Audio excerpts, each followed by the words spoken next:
Bienvenue à Anecdote de taf, de l'open space à l'open mic. On a notre premier invité qui va décliner son identité. Eh bien, moi, je m'appelle Julie. Ouais. Voilà.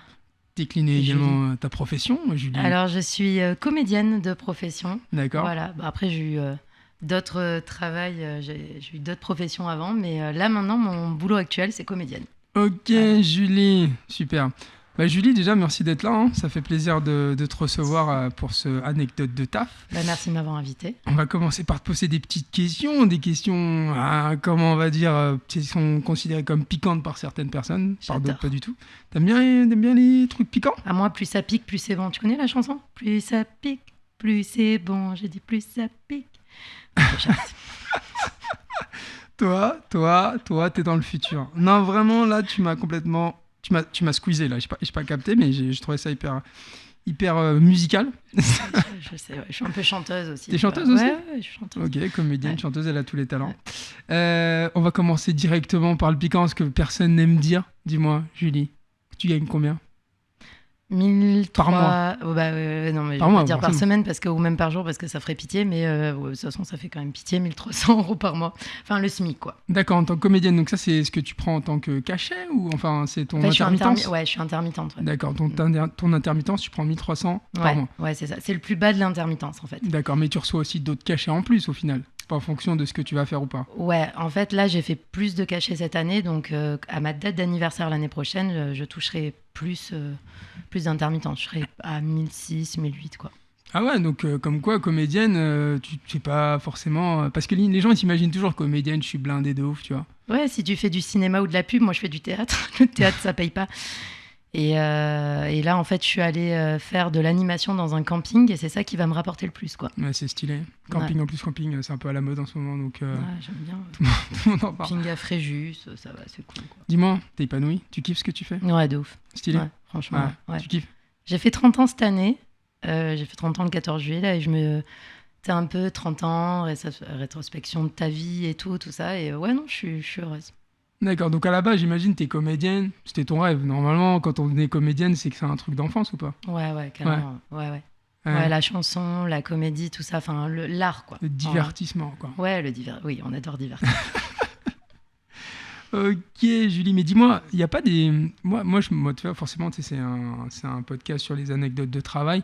T'as pas un travail, on va dire, conventionnel, tu vois ? Non, pas. Et même une fois, il y a des gens qui me disent... Oui, mais là, tu fais venir une comédienne. Tu pourrais pas faire venir des gens qui ont un vrai travail. On me sort ça, je te jure, on me sort ça. Tu le prends comment, ça ? On t'a déjà sorti ça, genre un vrai travail ? Ouais, ma conseillère Pôle emploi, en fait, m'a dit ça parce qu'en fait, avant, de base, j'étais coiffeuse. J'avais fait des études d'esthétique et de coiffure. Ça, c'est un vrai travail. Ouais, clairement un vrai travail, où je me faisais royalement chier, d'ailleurs. Ouais. Et à 23 ans, j'ai décidé de réaliser mon rêve, donc de partir au cours Florent. Donc j'avais travaillé en CDD dans un salon de coiffure Jean-Louis David. Ouais, tu fais de la pub. Ouais, je fais un peu de pub. En vrai, je kiffais, c'était cool, c'est des belles années là-bas. Et du coup, un CDD pour pouvoir toucher après le chômage, pour pouvoir me payer du coup les cours Florent. Et ma conseillère Pôle emploi, quand je suis arrivée à Montpellier pour faire les cours Florent, rendez-vous et tout, et du coup je lui ai dit voilà, je fais les cours Florent, donc je me reconvertis professionnellement. Et elle m'a dit vous voulez faire quoi pour faire les cours Florent? Qu'est-ce qu'il faut? Je lui ai dit pour faire du théâtre. Mais c'est pas un métier faire du théâtre. Voilà. Et ouais, elle m'a dit Et du coup c'est énervant parce que tu te dis quand tu vas regarder des films, quand tu vas au cinéma, tu crois que les gens ils sont payés pour quoi? Mais tu sais, moi j'ai remarqué un truc, c'est que je pense qu'ils pensent que c'est un vrai travail à partir du moment où tu gagnes beaucoup d'argent. S'ils t'ont pas vu à la télé, s'ils ont pas l'impression que dans leur esprit c'est pas un vrai travail. Parce que moi souvent ce qu'on m'a dit, parce que moi aussi je suis comédien, c'est vrai. Ouais, apparemment les gens ils me disent c'est quand qu'on te voit à la télé? On te l'a pas sorti celle-là? Ouais, plein de fois. Ouais. On t'a pas dit aussi genre fais-moi pleurer? Non, moi c'est fais-moi rire. Parce que toi t'es dans le domaine comique, mais tu sais les comédiens aussi, certains comédiens qui sont dans le dramatique, on va leur demander est-ce que tu sais pleurer ou est-ce que tu peux me faire pleurer? C'est particulier comme ça. Non mais parce que ma question c'est est-ce qu'il y a des situations que tu supportes pas dans le milieu artistique, enfin dans le milieu de la comédie que t'aimes pas, dans laquelle t'aimes pas te retrouver? J'ai absolument rien compris à ta question. Ok. Non mais en gros, tu sais, je te donne un exemple. Par exemple, moi je sais très bien que le principe du casting, j'aime pas. tu vois. Le principe d'être jugé par des gens. Moi, préfère être jugé par un public, tu vois. Même si je pense qu'un casting, c'est nécessaire. Mais comme moi, j'ai l'habitude de faire de la scène, je préfère le jugement du public, les rires où ça rigole pas. Pour moi, le jugement d'un public, c'est beaucoup plus vrai qu'un casting. Parce que pour moi, le public, s'il rigole pas, il n'y a pas de détails, quoi. Tu peux pas dire, oui, non, ils ont pas rigolé. C'est les émotions, les vraies émotions du vrai public. Le casting, j'aime pas. Après, en soi, voilà. Donc en gros, moi, je te donne cet exemple-là, pareil. Ah ouais, c'est marrant parce que juste avant que tu développes ton argument, je t'aurais dit non, j'aurais préféré justement être plus jugé en casting que jugé par le public, mais effectivement, quand tu as développé ça, je me dis oui, effectivement, c'est mieux d'être jugé par un public. Oh, t'es en train de me dire que t'as pas de personnalité en fait. Non, j'arrive pas à te du faire tout. changer d'avis. Ouais, non, bah alors ça, de toute façon, ça c'est acté que j'ai pas de personnalité. De toute façon, je l'ai toujours su. Non, mais tant mieux, tant mieux. Moi, je vois que j'ai une influence sur toi, donc déjà, je te force à donner ton salaire, je te force à changer d'avis. On est dans une cave, il peut se passer des choses. Sauvez-moi. Sauvez-moi. Alors vraiment, c'est vraiment l'avant d'entrer en scène que je déteste. Avant de monter sur scène. Ouais. T'aimes pas? Ouais, non, je déteste. Et vraiment, tu vois, là, je vais reprendre ma pièce vendredi. Ouais. J'ai pas joué depuis 6 mois. Ouais. Je stresse, mais genre vraiment, là, ça fait genre 3 jours, je mange très peu, genre je fais que penser à ça, je fais des rêves et tout. Enfin, des cauchemars, du coup. Et ouais, non, l'avant de monter sur scène. Mais donc, toi, c'est l'avant, très avant. C'est pas le moment où t'es dans les coulisses, c'est vraiment...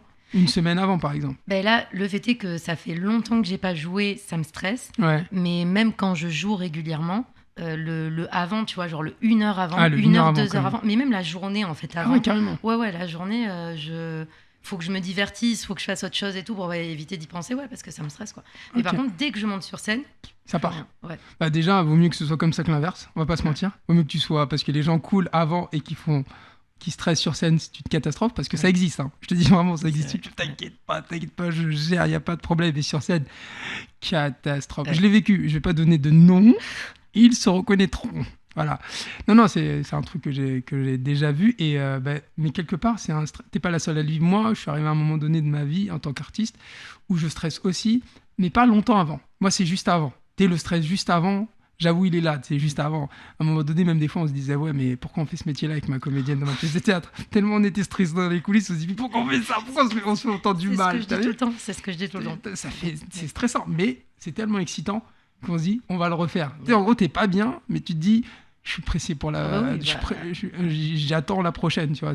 Après, quand tu sors de scène, tu dis, ok, je sais pourquoi je fais ce métier-là. Exactement, je sais pour. Et quand les gens... Et puis moi, je sais pas si ça a dû t'arriver, parce que tu es dans une comédie comme moi aussi, j'ai eu ma comédie.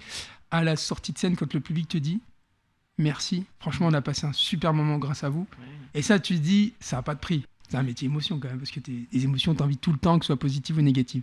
Ouais. Est-ce que tu as déjà eu une relation amoureuse dans ton contexte professionnel ? Non, alors par contre, j'avais joué dans un court-métrage avec une de mes meilleures potes avant. Et tu t'es mis en couple avec ta meilleure pote ? Non, elle était tombée amoureuse de moi. Mais non. Ouais. En fait, on avait En fait, dans le film, on jouait un couple. Ouais. Et on avait des scènes de tendresse, tout ça, enfin de cul carrément. Ah oui, carrément. Et à la fin du tournage, elle m'a dit, voilà, je suis amoureuse de toi, ça fait longtemps que je voulais te le dire et tout. Wow. Ça, ouais, chaud. Mais on n'est plus copines. Enfin, c'est pas parce que moi je voulais plus être copine avec elle aujourd'hui, hein, mais c'est que là, elle a dû. C'est ambigu après la relation. Ouais. Plus... Elle a dû couper court à notre relation parce qu'elle n'arrivait pas à... Et t'as plus du tout de contact avec elle ? Non, plus du tout. Mais tu sais ce qu'elle devient par le biais d'autres amis ? Enfin, très léger, mais ouais, non. Et tiens, un petit truc plus dans le contexte professionnel. Est-ce que tu as déjà eu un responsable ? Alors là, c'est un peu différent, parce que quand tu es comédienne, tu n'as pas vraiment un responsable, même si tu as peut-être un producteur ou un agent où il y a une forme de hiérarchie avec toi, avec qui ça s'est très mal passé, qui se comportait mal et que tu ne pouvais pas supporter cette personne. Ouais, quand j'étais en coiffure. Quand je faisais mon BP coiffure en alternance à Pau, c'était horrible. Genre, j'avais une... Putain, j'espère qu'elle va jamais m'entendre ça, d'ailleurs. Elle s'appelle comment ? Karine. Je pense qu'elle va se reconnaître. 1 milliard de vues, hein, ce podcast. 1 milliard ? Oh putain, je suis dans la merde. Là, non, mais maintenant, je t'adore, Karine. À part les Australiens, tout le monde va voir ce podcast. Ouais, non, c'était horrible parce qu'elle n'avait pas du tout d'expérience en tant que manager. Ouais. Et elle me mettait la misère. Et je me rappelle d'un jour où vraiment, j'avais pris sur moi et je pense qu'à ce moment-là, j'aurais vraiment pu la tuer. Carrément. Ouais, vraiment. Elle m'avait dit non, mais c'est pas comme ça qu'on fait les mèches. Elle m'a pris ma tête, les cheveux, elle me les a agrippés, elle m'a secoué comme ça contre le mur. Elle me dit mais tu comprends rien. Mais enfin, c'est genre un truc. Et on est non, d'accord c'est que là, grave. c'est.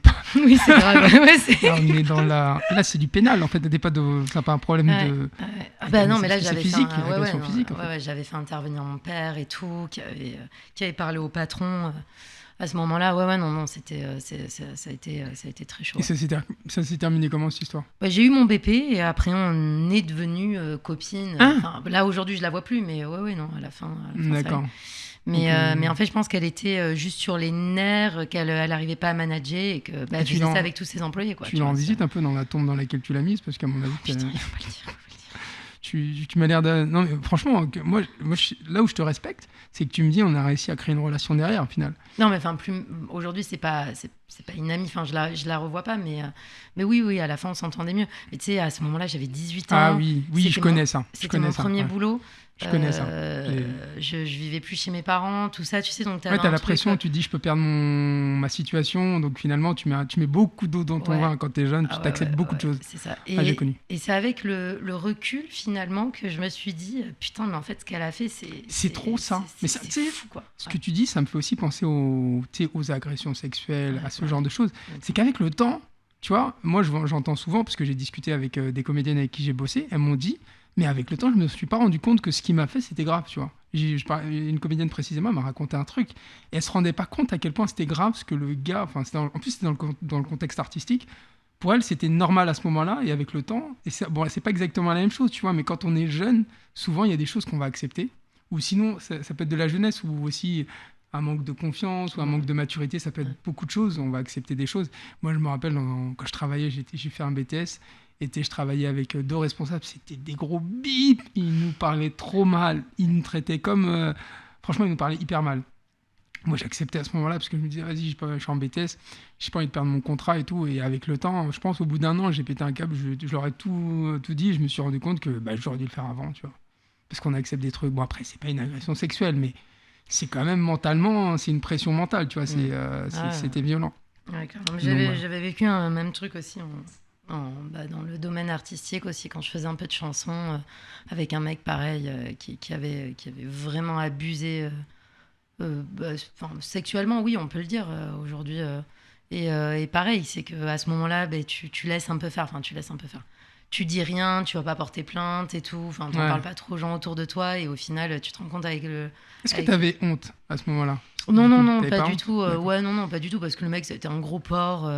En gros, il a essayé de coucher avec moi, je l'ai recalé et je me suis barrée de chez lui. Et quand je me suis barrée, le mec il me dit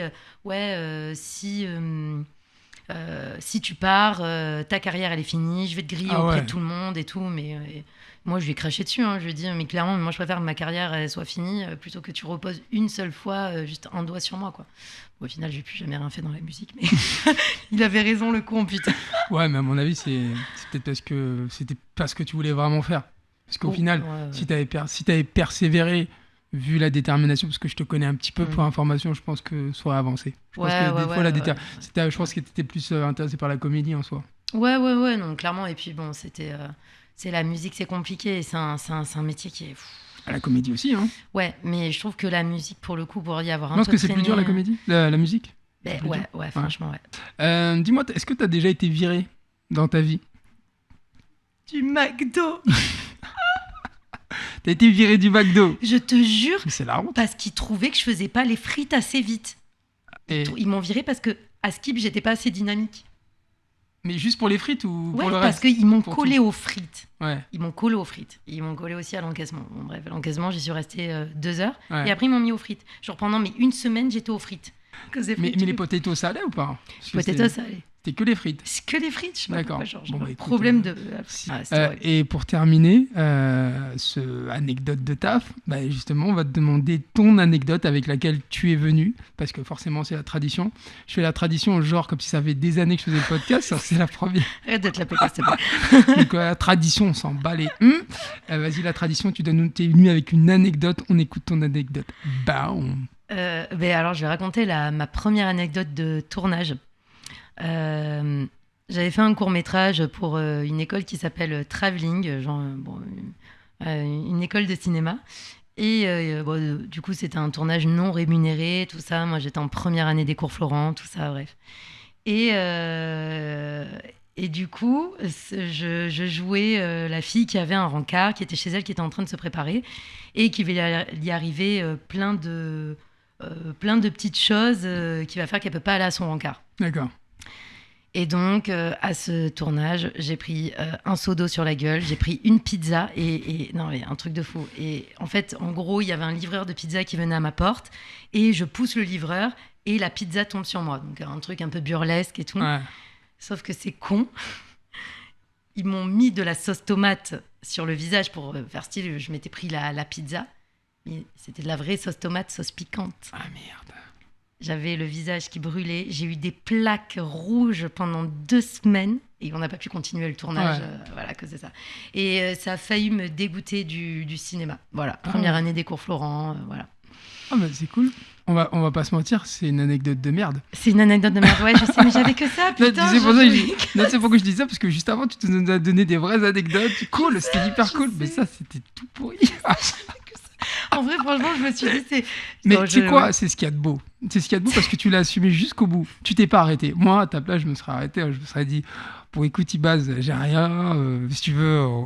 Mais non, elle a été jusqu'au bout. Je te respecte pour ça. Et en plus, je voyais ton visage, mais qu'est-ce qu'elle dit, quoi. Mais je te respecte pour ça. Tu sais quoi, il va y avoir des gens qui vont nous raconter des anecdotes, ils vont être déterminés, ils vont dire, c'est incroyable ce que je raconte. Moi, je suis pas là pour être sympa. Je suis là pour te dire, j'accroche ou j'accroche pas. Là, elle est pas ouf. Franchement, j'ai kiffé t'avoir comme invité.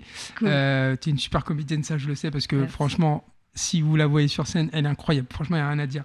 Elle est incroyable, elle est drôle, elle est dynamique, elle a de la répartie et tout, mais elle a des anecdotes dégueulasses. Voilà, ça c'est factuel. C'est que ça fait 2 jours que j'essaie de travailler. En plus, tu l'as travaillé. C'est mieux. Dans ce cas-là, vaut mieux pas. Vaut mieux que ce soit pas à travailler. Allez, non, mais merci beaucoup. En tout cas, merci à toi. Vas-y, la prochaine, t'es la bienvenue quand tu veux pour une meilleure anecdote la prochaine fois. Allez, salut. Je vais travailler ça. Salut.